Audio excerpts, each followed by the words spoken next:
Bismillahirrahmanirrahim. Assalamualaikum warahmatullahi wabarakatuh. Masih bersama kami Tani Sekawan.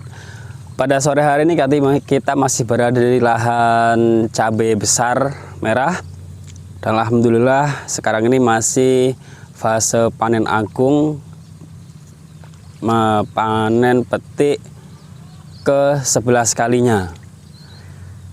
Dan untuk mencapai fase yang seperti ini memang kita tidak bisa anggap sepele. Masih ada kiat-kiat tertentu yang petani gunakan petani lakukan supaya menjadi lahan ataupun perkebunan yang alhamdulillah melimpah ruah untuk hasilnya.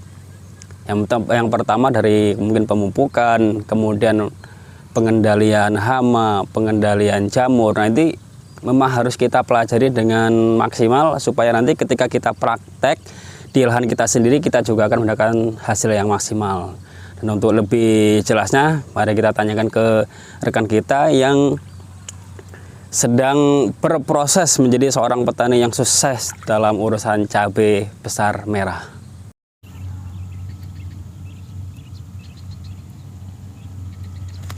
Baiklah rekan-rekan Tani Sekawan, kita sudah berada di lahan cabai. Di sini ada cabai besar. Kalau rekan-rekan lihat di sekitar sini terdapat cabai ori, kemudian ada juga cabai besar.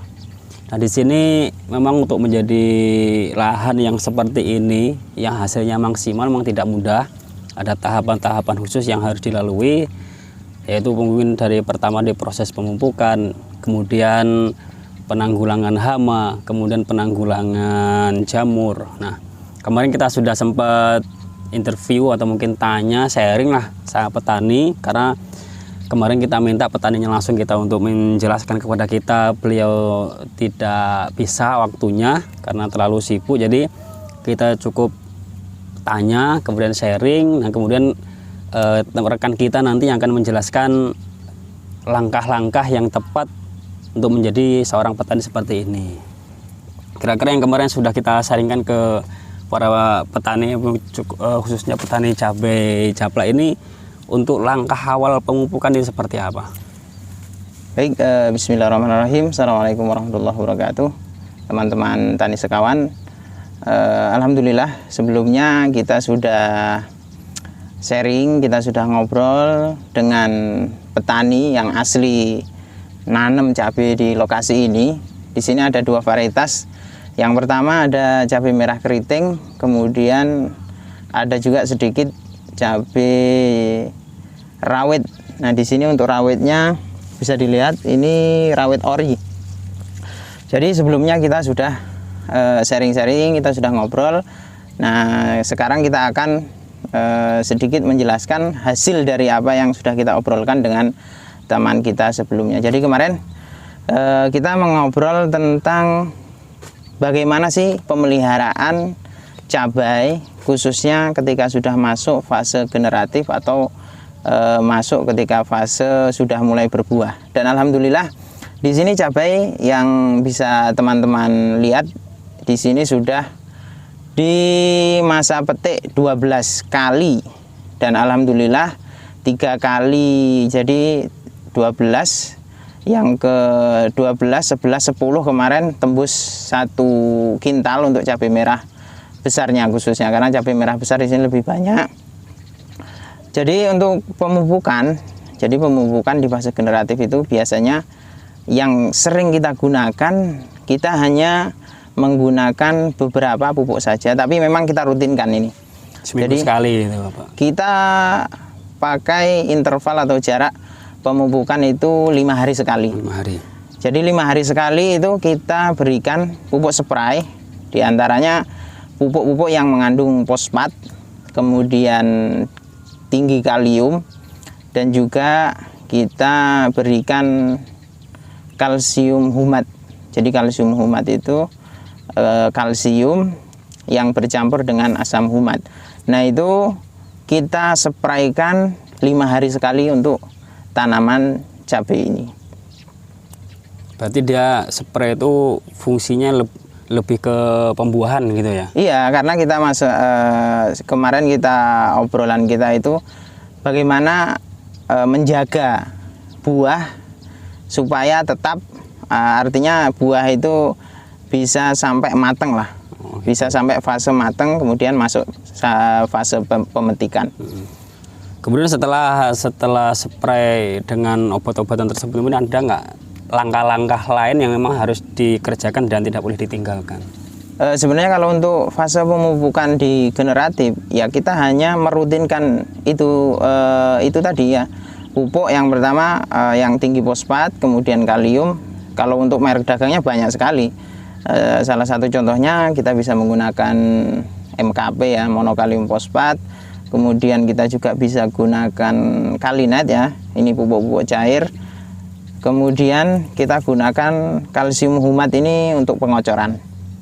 Kemudian untuk jangka waktu nih, maksudnya kita rutin kan tadi kan 5 hari sekali, 5 hari sampai sekali. berapa kali atau mungkin sampai memang cabai itu mati atau? Pokoknya sampai buah yang ada di pohon cabai itu semuanya bisa kita panen. Artinya gitu. Pupuk yang kita spraykan tadi sebenarnya manfaatnya ya untuk menjaga buah tersebut supaya bisa bertahan, artinya nyantol lah buahnya, itu nggak rontok. Oh gitu ya.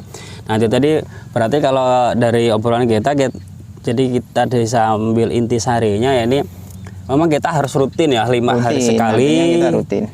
Jangan pula kita gunakan obat yang mahal tapi pengaplikasiannya kurang tepat itu kurang pas juga. Berarti yang paling tepat rekan-rekan yang bisa praktekkan gunakan pupuk tersebut yang sudah dijelaskan tadi, kemudian pemberiannya dirutinkan kurang lebih 5 hari sekali gitu ya. Nah kemudian setelah kita pemupukan untuk menjaga buah, kemudian untuk penanggulangi hama ini, kalau untuk ketika masuk fase generatif, kita hanya menguatkan ya insektisida yang sering kita pakai sebenarnya hanya 3 bahan aktif. Ya 3 bahan aktif untuk kutu-kutuan, kemudian untuk ulat dan lain sebagainya itu kita menggunakan abamectin, bahan aktif abamectin, kemudian imida, kloprid, kemudian kita gunakan samit atau bahan aktif piridaben. Nah kemudian selain dari 3 bahan aktif ini, yang jelas dalam fase generatif selalu tidak ketinggalan kita harus rutin spraykan insektisida yang mengusir lalat buah. Jadi diantaranya insektisida tersebut kemarin kita ngobrol yang sering dipakai oleh petani cabai teman kita ini, yaitu insektisida yang berbahan aktif dimetoat ataupun asefat. Untuk intervalnya? Sama, kita buat 5 hari sekali. Artinya ketika untuk 5 hari yang pertama kita pemupukan, kemudian besoknya kita spray untuk inseknya. Maksudnya besok ini apa 5 hari ke depannya lagi? Enggak, jadi misalkan di umur 100, ini cabai ini kan umurnya 140 hari, kurang lebih sekitar hampir 4 bulan ya. 4 bulan, jadi di umur misalkan umur 145 kita spray pupuk. Nah nanti di umur 146 kita spray insektisidanya. Oh gitu, berarti kita nggak seling 5 hari pupuk, kemudian 5 hari insektisida, 5 hari pupukan seperti itu berarti ya? Iya. Jadi nanti insek juga karena di sini ada pengendalian jamur, jadi insek kita campurkan langsung ke fungisida. Berarti untuk jamur bisa sekaligus bareng dengan hama apa harus sendiri? Sebenarnya sendiri. Kalau kita ngobrol sama teman kita kemarin, lebih bagus sendiri, cuman karena keterbatasan waktu ya mau nggak mau dicampur gitu ya. Kalau untuk hasil ketika penyemprotan hama kemudian sama penanggulangan jamur bareng sama sendiri-sendiri, hasilnya akan lebih maksimal. Sebenarnya lebih maksimal kita pisahkan, cuman kalau kita dalam keterbatasan waktu ya nggak masalah sih. Memang ada beberapa bahan aktif yang tidak bisa dicampurkan. Kalau kita sih hanya berpatokan yang penting jangan sampai lebih dari 5 bahan aktif kita campurkan jadi satu gitu aja. Oh, gitu. Berarti Maksimal 5 bahan aktif. Ya biasanya kita aplikasi seperti itu.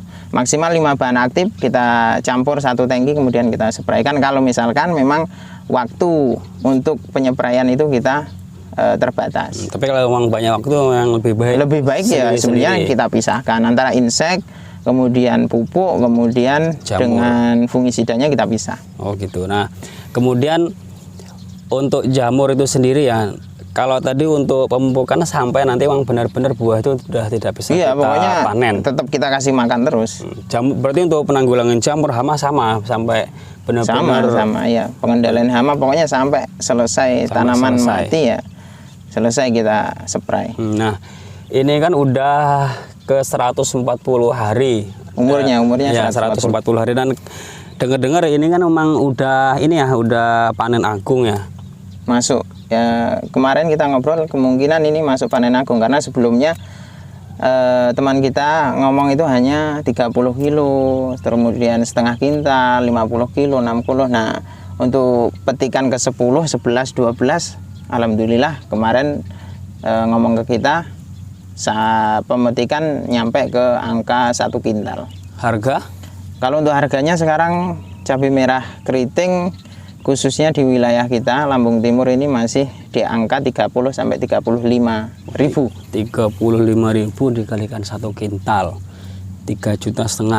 Kita 4 sampai 5 hari sekali. 4 sampai 5 hari sekali. Nah itu tadi gambaran rekan-rekan, gambaran kita ketika kita mau mulai bertani khususnya di cabai besar, cabai keriting merah seperti ini ya.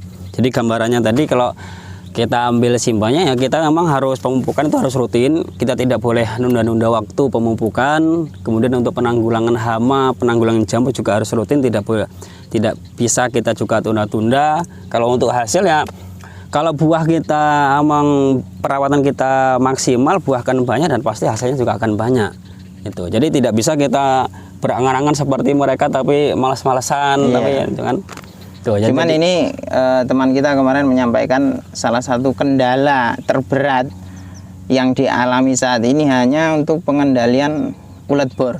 Jadi mungkin di video yang akan datang kita akan bahas ya bagaimana cara pengendalian ulat bor. Di sini teman kita ya sudah merolling banyak insektisida untuk ulat, cuman masih hasilnya ya berkurang, cuman masih ada 1-2 buah yang masih terkena serangan ulat bor. Kemudian tadi sedikit tambahan untuk fungisida. Jadi fungisida yang kita gunakan sementara ini kita hanya merolling 2 bahan aktif yaitu mancozeb, kemudian kita gunakan bahan aktif sistemik yaitu simoxanil. Jadi 2 bahan aktif itu ya kita rolling, artinya kita gunakan kontak, kita gunakan sistemik untuk pengendalian jamur di tanaman cabai ini. Apalagi ini sekarang musim hujan. Musim penghujan dan ini termasuk lahan pasir yang masuk kategori awet basah ini ya. Rendah. Jadi air kalau hujan deras ya bisa sampai setengah lutut airnya. Tapi alhamdulillah untuk jamur masih aman, untuk layu aman, kemudian untuk jamur di batang, kemudian buah masih aman. Hanya saja minusnya di serangan ulat bor.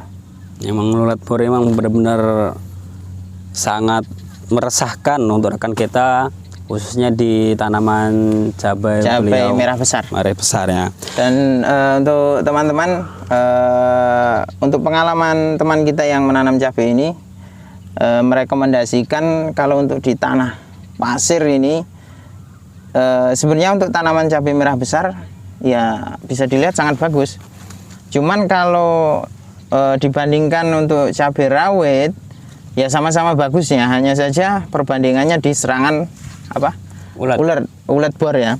Jadi sama-sama di satu lahan ya, sama-sama di satu lahan cabai rawit dengan varietas ori ini alhamdulillah aman dari serangan ulat bor. Satu batang ini ya. Ini satu batang ini satu batang.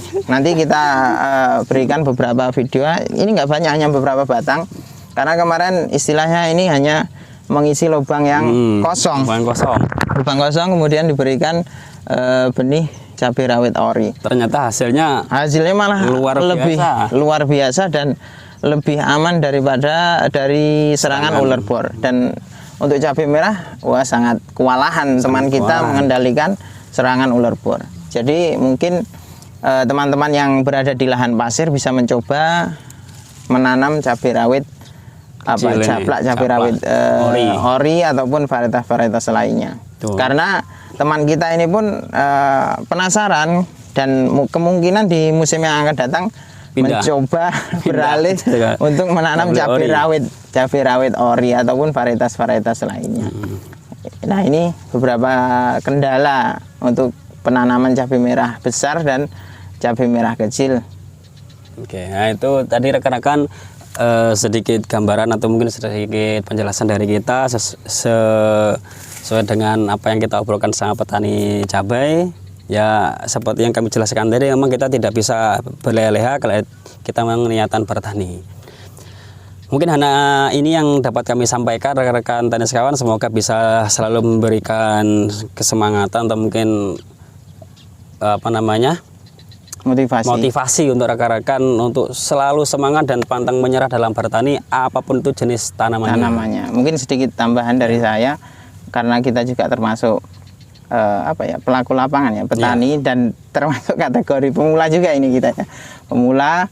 Jadi untuk aplikasi penyemprotan ataupun pemupukan sebenarnya kuncinya hanya kita harus tepat waktu, kemudian tepat dosis. Artinya jangan sampai kita seperti yang kita obrolkan tadi, jangan sampai kita menunda penyemprotan atau menunda pemupukan. Karena itu artinya bisa menghambat pertumbuhan dari tanaman yang kita tanam.